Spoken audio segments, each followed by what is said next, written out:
ever since nung bata ako, nung mga siguro grade 1, hindi na nagbibiro. Kapag alam kong, naku, makang malakas ako sa nanay ko, ang gusto ko talagang binibili at gusto ko talagang pumapasok lagi sa pasukan. Pagka bibili na kami ng school shoes, sa Rusty Lopez. Tapos pag, kunwari, minsan madidelay ka eh. Minsan, after 2 days ng pasukan, hindi ka pa nakakabili.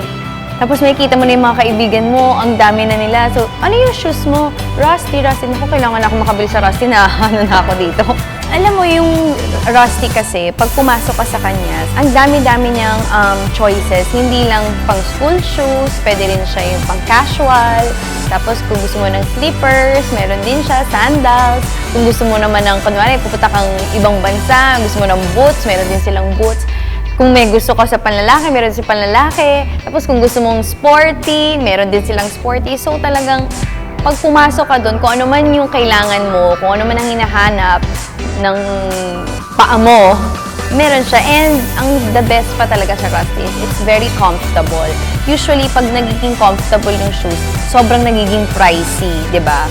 Pero sa Rusty, even if it's comfortable, it's still affordable. So, yun yung maganda talaga sa Rusty. So, di ba, parang it caters all kinds of styles, all kinds of ng klase ng tao, all kinds of ng hinahanap mo, ng needs ng tao. So, di ba, what can you ask for?